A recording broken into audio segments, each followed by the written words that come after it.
This episode is about to be very weird and meta because I'm going to be discussing a life lesson that I learned from making this podcast. And the reason why this is going to be weird and meta is because I rarely discuss what goes into making this podcast. As a listener or follower or whatever, you just see the final product. And in a way, that's by design because nobody needs to see the inner workings of what it takes to make entertainment, if you will. So I keep that away on purpose until today, apparently. Before we can get to the life lesson, we must go back in time to the inception of this podcast. It actually started in 2018, 2019 when I started my first podcast called Stupid Genius, which only lasted a year or two. And it was basically a show where I would take a scientific question like, why do we yawn? Or why do we sweat? Or why is the sky blue? And then I would hypothesize what I think the answer is. And then at the end, the answer would be revealed. And it'd be sort of this game of how close could I get to the actual scientific answer. And then at the end of the episodes, I would sort of just riff on my personal life, like what was going on, what's been on my mind, etc. And I very quickly fell out of love with the structure of that podcast. I didn't like doing the exact same thing every episode. It just felt boring to me at a certain point. And so I got the idea to start a new podcast where I could take my favorite part of Stupid Genius, which was the end of the episodes when I would just riff about whatever the fuck I wanted, and I turn it into a show itself. And then Anything Goes was born, a show where I could talk about anything. Anything Goes for me started as this low pressure place where I could just talk about whatever I wanted to a much smaller audience than what I had on YouTube, Instagram, etc. It was honestly more like a hobby for me than anything. The whole thing was very intuitive. I would just talk about whatever was on my mind that week. I mean, similar to what I do now, but it was much more casual. I didn't really write out outlines or anything like I do now. I write out outlines for my episodes now so that things feel more cohesive and less jumbled. It was a very casual, fun thing for me. And by some miracle, Anything Goes started to succeed a bit more. And I won a People's Choice Award. And all of a sudden, like, people are listening to Anything Goes. And it didn't really feel like that for a long time. And it was weird for me because this was just sort of my little side hobby. Like, this wasn't something I really was putting a lot of thought and effort into. And it was kind of a shock to the system when it started succeeding in a way. And from there, I became a partner with Spotify, a company that I had admired in the podcast space for such a long time because, you know, they're really pushing the podcasting world forward by supporting podcasters, etc. Now, all of a sudden, I have a deal with them as well. And I started to feel the pressure like, oh my God, this can't just be my little side hobby anymore. That's just a fun, low pressure place for me to shoot the shit. This needs to be something more now. Why? Because it's getting attention. I need to live up to this level of attention. And I'm somebody who's very prone to imposter syndrome, which means I don't think I deserve the things that I have. So I tend to have a more chaotic response to success than other people. Some people are like, oh, this is awesome. Okay, great. I'm just going to keep doing what I'm doing. But because I have imposter syndrome and I feel like, oh, I don't deserve the success that I have, I tend to feel pressured to then live up to that praise, to that success. And that can cause me to derail from what's working and try to elevate things in a way that at times doesn't feel like me, to try to match the praise that I'm being given. And so that very much happened to me with Anything Goes. I had this intense imposter syndrome identity crisis about Anything Goes. And I made the decision to elevate the show, if you will. I changed the podcast art from a little doodle of me sitting in bed with my cats to this gorgeous, crispy photo of me looking in a mirror with a new, more mature font and all of these, different things. I wanted the show to look chicer. I started recording in a small little studio in my house. I made a little studio with a little couch bed thing, and I had my whole recording set up, and I had a camera set up because in addition to this new sort of studio situation at home, I also wanted to do video episodes so that you could watch the podcast as well as listen to it, to make the experience more dynamic, to also elevate the show. And in addition to that, I started having guests on the show, a lot of specialists in various fields, also some celebrities, also some family members, also some friends. And in general, I just started discussing more meaningful topics to me. And I will say the more meaningful philosophical topics that I started discussing were partially caused by this desire to make the show more meaningful, give it more gravity in a way. Instead of talking about things that were more surface level, I wanted to talk about deeper things to make the show feel more elevated. But also, I think that I was also going through sort of an existential crisis in my life at the same time. So I think the switch in subject matter kind of had a dual cause. And it's sort of hard to pinpoint why that happened. But I definitely think a large portion of why I shifted the subject matter to being more serious, more philosophical, more meaningful was definitely because I felt a pressure to. I felt like if I don't make things more serious, then people won't take me serious. And I won't live up to the level of praise that the show's been getting. But what's interesting is I expected making all of these changes to make me feel more confident in Anything Goes, make me feel like I've earned the praise that I had received. But what happened was the opposite. I felt misaligned with the identity of the show, and it didn't really feel me anymore. And I was proud of certain parts of the show. Like, there were certain maybe more meaningful, deeper episodes that I was really, really proud of. And they really felt like me. And I was just enjoying talking about these things. But there were also times when I would make maybe a more meaningful philosophical episode, and it was sort of forced in a way. I was trying to upkeep this level of conversation, and my heart wasn't always in it. And I don't know, it was sort of like 75-25. Like 75% of the time I was like, yeah, this feels really good actually. But then 25% of the time I was like, this really feels off. And again, I think that part of that is because I was forcing myself to make things more meaningful. But then I also think it was because at the same time I was going through this existential crisis in my life where I was disconnected from myself for a period of time, which happens to literally everyone in their 20s. If I talk to any elder in my life about their 20s, all they'll discuss with me is their various existential crises, etc. Like that, it's so common.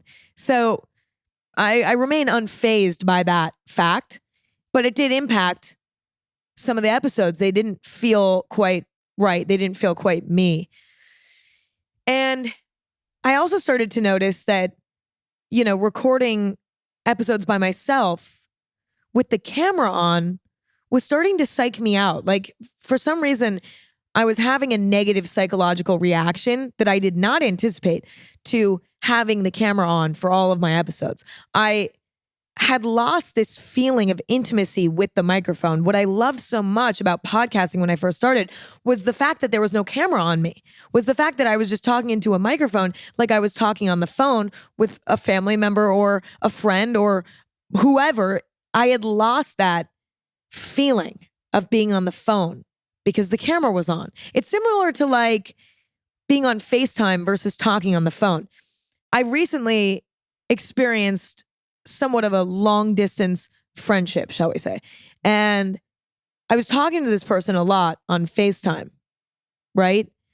And it was kind of nerve-wracking. Like, I always was thinking about like, oh my God, what do I look like? The lighting in my room has to be good. Like, there were all of these added thoughts that went into my conversations on FaceTime. And then at one point, we both decided we should just talk on the phone instead. Like, why are we FaceTiming? This is just annoying. And I found that our conversations got better because we were eliminating all these variables that were causing, I assume, both of us to overthink these surface level elements of our conversation. You know, the lighting, what we're doing. Like, I like the fact that I can be on the phone with somebody and my lights can be out and I can be laying flat in bed and they wouldn't know any different versus having the camera on, being on FaceTime and me feeling like, okay, I can't lay down in bed flat with the light off. That's weird.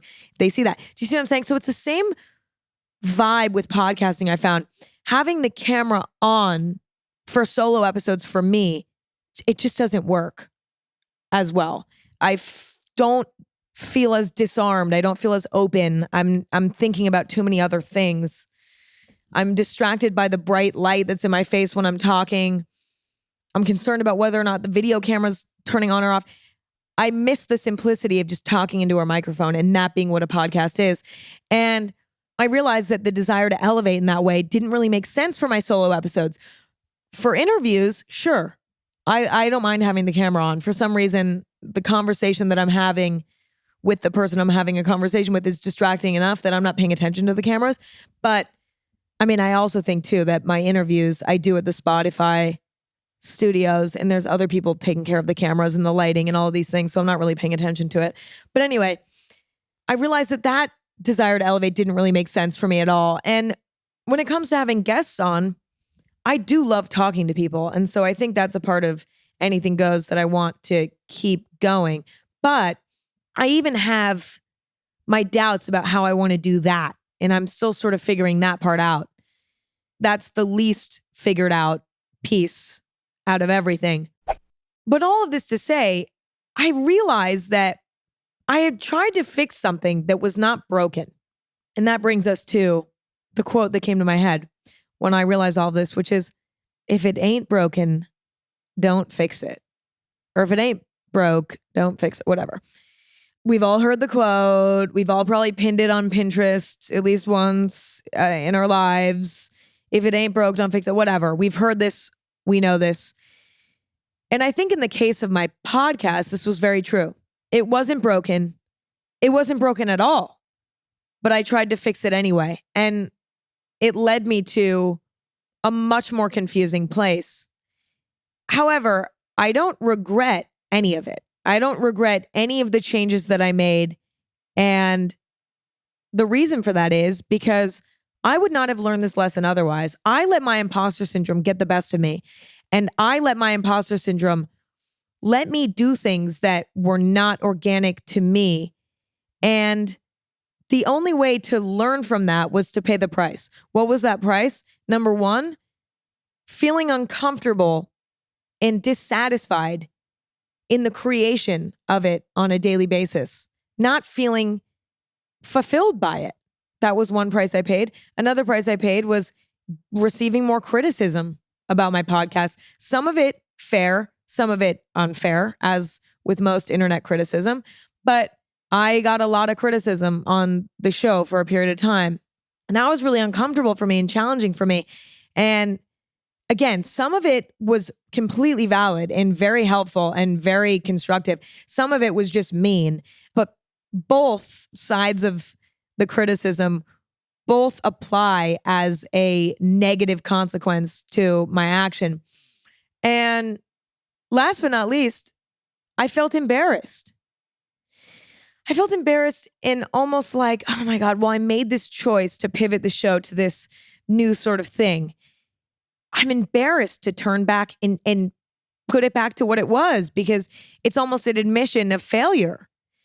And very quickly, I came to the conclusion that that was what I must do. And when I closed my eyes and thought about reverting the show back to what it once was, it felt good. Like, you know, when you how do I explain this? This is so abstract. You know, when you're trying to make a decision and you're trying to tap into your gut, and so you imagine what it'd be like to do something and you see how your body reacts. Some of you may do this, some of you may not. If you don't do this, I recommend it because it's very helpful. When I sat and imagined me creating the show in the way that I used to, much more lighthearted, recording in my bed, as I always did, turning the camera off, having guests on the show when it feels right, taking away the structure and just letting it be what it needs to be every week, whatever my heart desires every week, just taking the pressure off, taking the structure off. I felt this like warm feeling inside, this good, warm feeling, this excited feeling. And when I imagined continuing doing what I was doing, it felt stiff and cold and hard. Now, that method only works when you take all external opinion out of things, okay? You cannot consider what people are going to think, what people are going to say. In order to truly tap into your gut, I think that you have to only consider the action, not the reaction that will come with it, if that makes sense, to truly decide what the best next move is. And so I came to the conclusion that I want to return back to what it used to be. Now, it's not going to be exactly the same because I'm, as a person, different than I was a few years ago when I was making a more casual version of Anything Goes, a more relaxed version of Anything Goes. But a lot of things are going to go back to how they used to be. For example, I'm changing back to my old podcast art. Instead of the, glossy image of me looking in a mirror, we're going back to the little hand-drawn doodle of me sitting in bed with my microphone and my cats. Pretty much what the show is 90% of the time, except for when I have guests on. From a subject matter perspective, I'm internally making the decision to talk about whatever the fuck I want, whether it's surface level and stupid and dumb or something really deep that's been on my mind for the past month, whatever. Taking the pressure off to make it all meaningful, to make it all deep or something. You might have noticed over the last few months that all of my solo episodes are just audio, no video. That was something that I integrated a few months ago. It's been amazing. That has helped so much with me feeling reconnected with the process.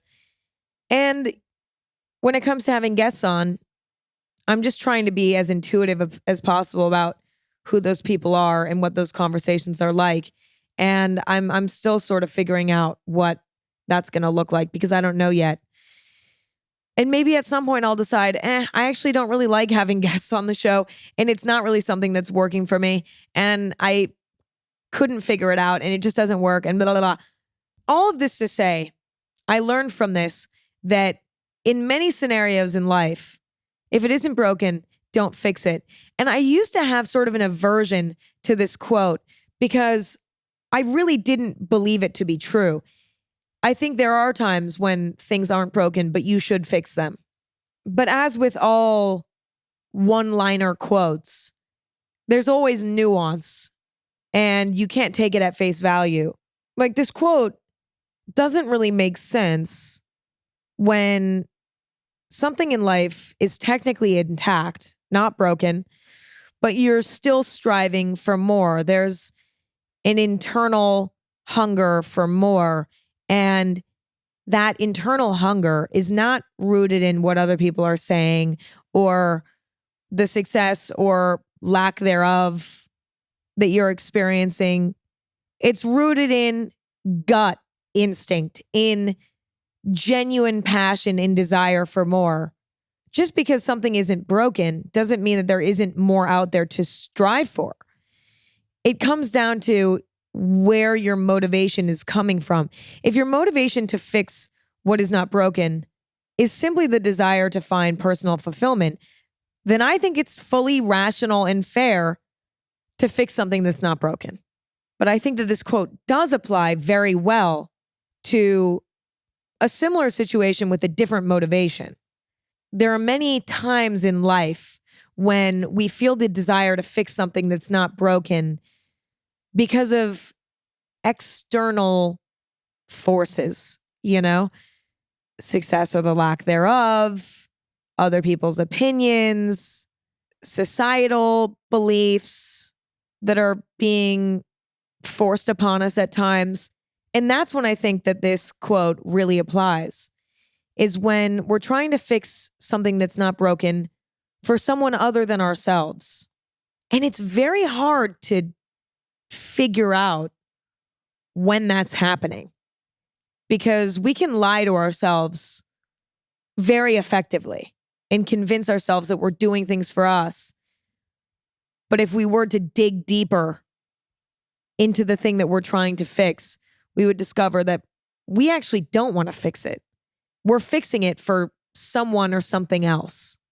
In the case of my podcast, it was because I was trying to elevate the show in a way that would match the level of success that I had reached with it.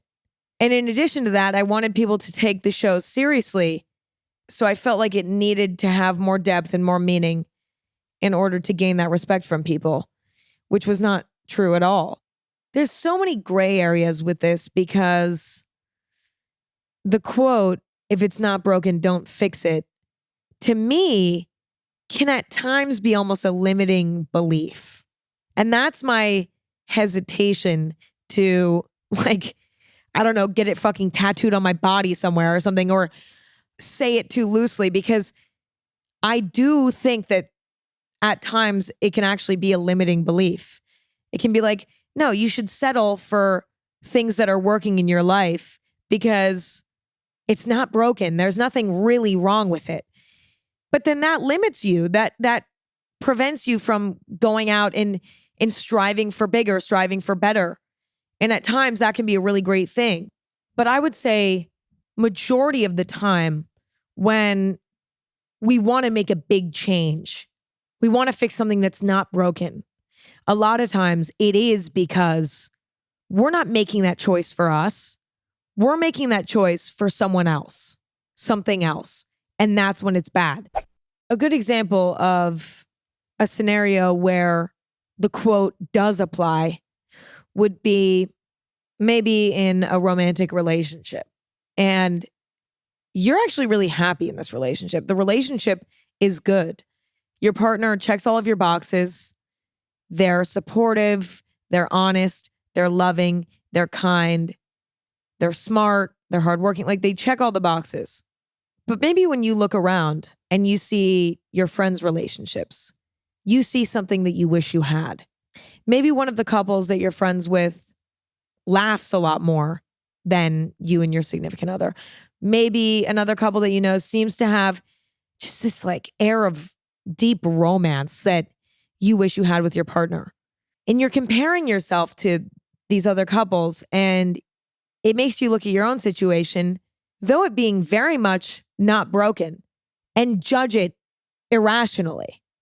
If you were to know the full truth of those other relationships, you wouldn't want to be in those relationships probably. You don't have a full picture. You don't have all the information. And you're irrationally comparing your situation, which is actually quite good, to these other situations that you don't know the full story about. Or maybe in this healthy relationship, you feel actually pretty satisfied with it, but your family has their doubts about it because your significant other maybe doesn't have a super high paying job. And they're like, you need to be, pursuing a future with somebody who has promising financials. And now all of a sudden, you're judging your situation because of your family's opinions, not because of your own. Whereas if you were to reflect inward on your relationship, you actually don't care about their financials. They're doing just fine and you're doing just fine. And you're happy with the amount of money that you're making together. And you're excited to grow in your jobs together side by side over the next few years. Do you see what I'm saying? But now all of a sudden you're judging your situation because of what your family said. And you're wondering, oh, well, what else could be out there? Could I find an anesthesiologist who's just as thoughtful and just as caring and just as honest and just as awesome as my partner now? Probably. And you start to fall into the grass is always greener dilemma. The grass is always greener. I don't know. I would say that that's an example when you might try to fix something that's not broken because of external forces. An example of when the quote might not apply in a similar scenario would be, let's say, you're in a relationship and it's okay. Like, you don't fight with your partner. You get along pretty well. They have quite a few traits that are good. They also have quite a few traits that are not your favorite, They're bad at communicating. They can sometimes be judgmental of me, blah, blah, blah, blah. But I can deal with those things. This relationship is not broken. It's intact and it's functioning and it's doing okay. We don't have any major issues. But internally, you know that you're not getting your needs met. There's more out there. There's more out there to strive for. It can be hard to analyze the situation because it's not broken. There is nothing obviously wrong. Yeah, maybe there are a few traits that aren't quite right, but they're not deal breakers. They're not things that you can't deal with. On paper, the relationship is not broken. But in your heart, in your gut, you know that there's more out there for you. It can be a very hard, scary situation to manage because the answer is not obvious.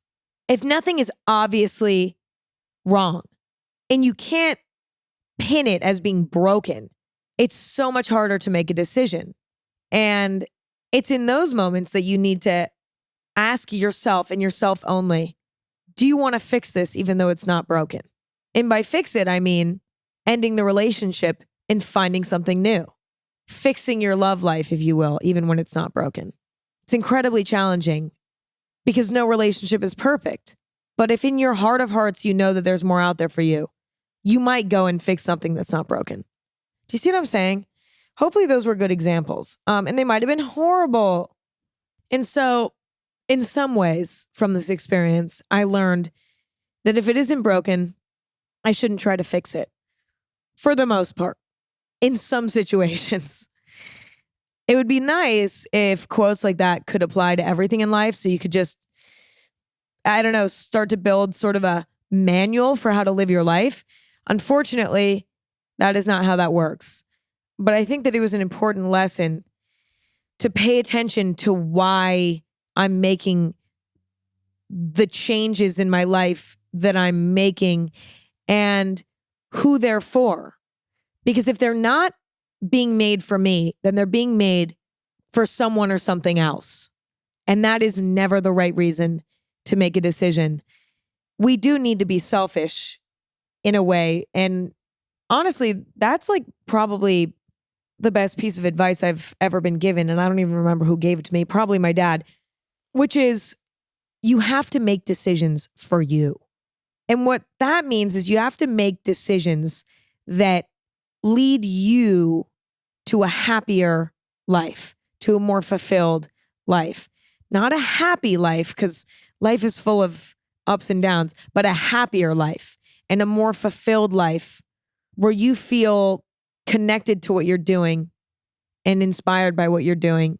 And my God, we're constantly being faced with the pressure to make decisions for other people or for other things.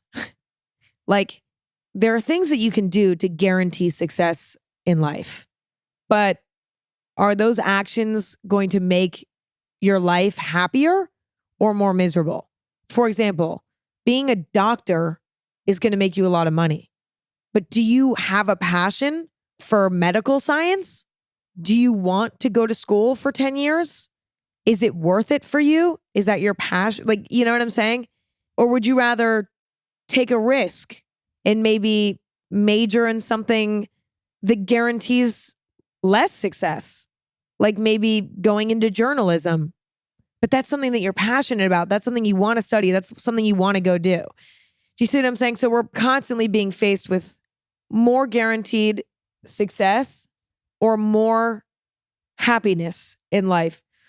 We're constantly being faced with pleasing ourselves versus pleasing the people around us. We want to impress the people around us, but if the actions that it takes to impress those people leads us to unhappiness, that's not good. You get what I'm saying? We're constantly fighting to listen to our own intuition, but at the end of the day, we have to make decisions for us, for our soul, not to get spiritual, but for our soul in a way. Maybe that's a better version of the quote. Maybe it's a more obvious meaning. Instead of saying, do things for you, do things for your soul. Maybe that's better. Maybe that's what the quote should be. Anyway. Okay.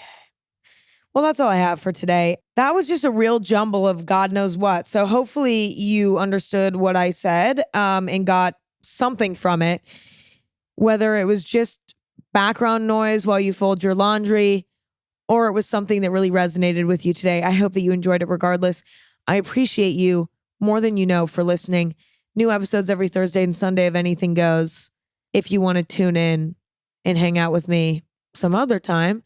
Video episodes are exclusively on Spotify. Check out Anything Goes on social media at Anything Goes. Check out me on social media at Emma Chamberlain. Check out my coffee company, chamberlaincoffee.com, or at Chamberlain Coffee on social media platforms. You can find us in stores.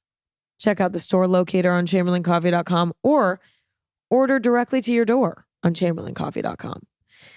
That's all I have for today. Thank you all for listening and hanging out. I hope that you enjoyed it, and I just love you all. And I hope that you know that you're loved by me and many others. Okay, that's all I have to say. Talk to you later, and bye.